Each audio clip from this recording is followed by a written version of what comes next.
जिस दिन भारत के लोग धर्म को देश से ऊपर मानने लगेंगे उस दिन देश अपनी आजादी खो देगा। सत्यपाल मलिक जी ने जो खुलासा किया पुलवामा के अटैक को लेकर और उस पर पूरे देश के मीडिया की चुप्पी साध लेना, अनफॉर्चुनेटली वो जो 3 लोग आए थे उन 3 में से 2 जो रिटायर्ड जज दोनों मारे गए और इस बात का भी खुलासा नहीं हो पाया आज तक कि वो क्यों मारे गए। जज अगर सुरक्षित नहीं है तो फिर न्याय सुरक्षित होगा, इस पे मुझे बहुत बड़ा प्रश्न चिन्ह मैं लगा रहा हूं। भारत के 90% लोग जिनकी लड़ाई को पूरे आजादी के आंदोलन को अगर पढ़ ले, पूरे आजादी के आंदोलन में कहीं भी दलितों की आजादी और अधिकार की आपको एक लाइन में चर्चा नहीं मिलेगी। पूरा आजादी का आंदोलन पढ़ लीजिए। आजादी के आंदोलन में औजार हथियारों का इस्तेमाल हुआ, लाखों लोगों की जान गई, लेकिन इस पूरे स्वतंत्रता आंदोलन में कहीं भी देश की महिला, देश की दलित, पिछड़े, आदिवासी, उनके हक अधिकार पे कहीं एक सिंगल लाइन आपको नहीं मिलेगी, अनफॉर्चुनेटली। तो क्या वो पूरा आजादी का आंदोलन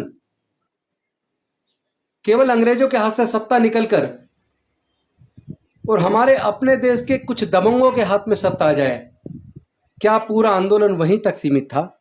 एक तो इस पे चर्चा आज होनी चाहिए। दूसरी बात, डॉक्टर बाबा साहेब अम्बेडकर जी ने 25 नवंबर 1949 को जो संविधान सभा के सामने भाषण दिया था, उसमें 3-4 बातें बहुत ही महत्वपूर्ण हैं और वो ज्यादातर लोग चूंकि पढ़ते नहीं है तो पता भी नहीं चलेगा। जब उन्होंने कहा कि जो जयकर जी ने बोला था तो पूरा सदन, पूरी कॉन्स्टिट्यूएंट असेंबली उनके खिलाफ बोली थी। मैं भी जयकर जी की बात का समर्थन करता हूं, लेकिन जयकर जी ने बोला क्या था? बेसिकली संविधान सभा के जो सदस्य थे उसमें मुस्लिम लीग के करीब 99 या 89 सदस्य थे जो उस मीटिंग में शामिल नहीं हो रहे थे। कॉन्स्टिट्यूएंट असेंबली की मीटिंग का बहिष्कार किया था। तो जयकर ने कहा था कि उनके बिना अब संविधान के ऊपर आगे चर्चा करना वो उचित नहीं होगा, उनको भी इसमें शामिल किया जाना चाहिए, जिसकी हुटिंग हुई। तो डॉक्टर बाबा साहेब अम्बेडकर ने कहा जयकर की बात बिल्कुल सही थी, लेकिन साथ ही साथ उन्होंने उसमें एक बात ऐड की कि अगर किसी को बार बार अपना बनाए रखने के लिए जीतना पड़े, बार बार युद्ध करना पड़े, तो वो जीत कोई जीत नहीं है। अगर किसी को विचार से जीत लिया जाए और आदमी विचार से जुड़ के आपके साथ आ जाता है, जिसको फिर बार बार जीतने की जरूरत नहीं, तो वो जीत महत्वपूर्ण है। दूसरी बात उन्होंने कही थी कि भारत एक राष्ट्र के रूप में निर्मित होगा, मजबूत सशक्त राष्ट्र बनेगा, इसमें मुझे कोई संदेह नहीं है, लेकिन भारत की आजादी बची रहेगी और भारत के लोगों की आजादी बची रहेगी, मुझे इस पे 2 संदेह हैं। तो 25 नवंबर 1949 को संविधान सभा की सामने डॉक्टर बाबा साहब अम्बेडकर जी ने 2 चिंताएं जाहिर की थी, देश की आजादी को लेकर और देश के लोगों की स्वतंत्रता को लेकर।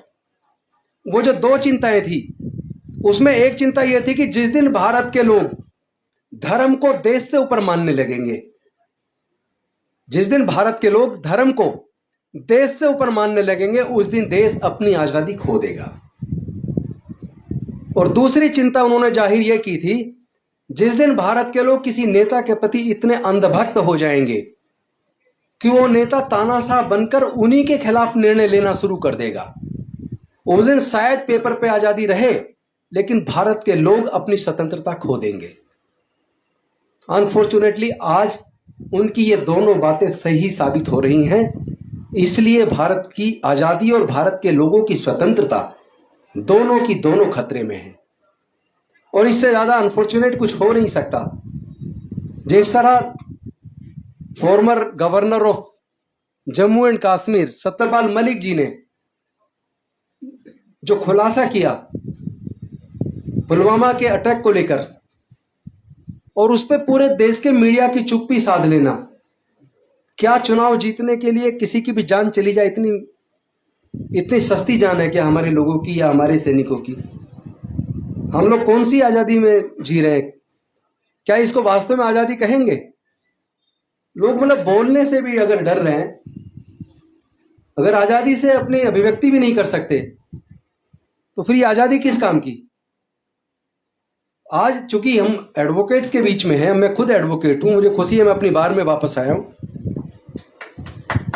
इसका मेंबर होने का अपना एक अलग ही गौरव है। दिल्ली बार एसोसिएशन ओल्डेस्ट बार है और सबसे बड़ी बार है एशिया की, उसका मेंबर होना ही अपने आप में बड़ी गौरव की बात है। लेकिन उससे ज्यादा गौरव की बात तब होगी अगर हम सच को सच कहने की हिम्मत रखें। एक वकील भी अगर सच कहने की हिम्मत नहीं रखता, अगर वकील भी सामाजिक न्याय की लड़ाई को लड़ने के लिए सामने नहीं आता, अगर वकील भी जाति और धर्म के नाम पे बढ़ जाता है, तो फिर देश को बचाएगा कौन? क्योंकि देश की आजादी की लड़ाई में तो वकीलों का मैं समझता हूं अद्वितीय योगदान रहा है। लेकिन आज जिस तरह एडवोकेट कम्युनिटी भी जाति और धर्म के नाम पे बट गई है, यह कोई किसी भी देश के लिए और किसी भी प्रोफेशन के लिए अच्छे संकेत नहीं है।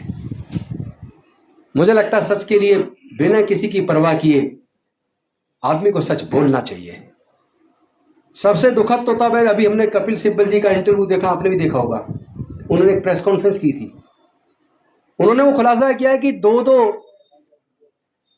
दो रिटायर्ड जज महाराष्ट्र से और एक सीनियर एडवोकेट वो आए और उन्होंने जस्टिस लोया की हत्या का पूरा सिलसिला बताया और अपनी जान को खतरा बताया। उसके बावजूद ना तो सुप्रीम कोर्ट ने उस जांच को परमिशन दी, उसने उसको खत्म कर दिया। अनफॉर्चुनेटली वो जो 3 लोग आए थे, उन 3 में से 2 जो रिटायर्ड जज दोनों मारे गए और इस बात का भी खुलासा नहीं हो पाया आज तक कि वो क्यों मारे गए। जज अगर सुरक्षित नहीं है तो फिर न्याय सुरक्षित होगा? इस पे मुझे बहुत बड़ा प्रश्न चिन्ह मैं लगा रहा हूं। क्योंकि लोग जब परेशान होते हैं, दुखी होते हैं, तो वो कहते हैं मैं कोर्ट चला जाऊंगा। यानी आज भी कोर्ट पे उन्हें लगता है कि कोर्ट से न्याय मिलेगा। लेकिन अगर कोर्ट से भी न्याय ना मिले फिर व्यक्ति जाए तो जाए कहां? कोर्ट में लोग परमिशन मांग रहे हैं सिक्योरिटी की और उसके बाद मारे जा रहे हैं पुलिस की कस्टडी में। मैं इस पे नहीं जाऊंगा कि उनका खुद का क्या कैरेक्टर था। कानून का, कोर्ट का काम है सजा देना। जिस दिन लोग खुद अपने हाथ में कानून ले लेंगे, अपने हाथ में औजार हथियार उठा लेंगे, तो फिर देश सुरक्षित कहां रहेगा, लोग सुरक्षित कहां रहेंगे? लास्ट में चूंकि बाबा साहेब के जीवन पे तो जितना बोल लो उतना कम है। मैं वही सारा कहूं उन्होंने ये किया, महिलाओं के लिए किया, दलितों के लिए किया, पिछड़ों के लिए किया, वो तो हम सब हर साल सुनते हैं। मैं सिर्फ एक सवाल आपसे करना चाहता हूं।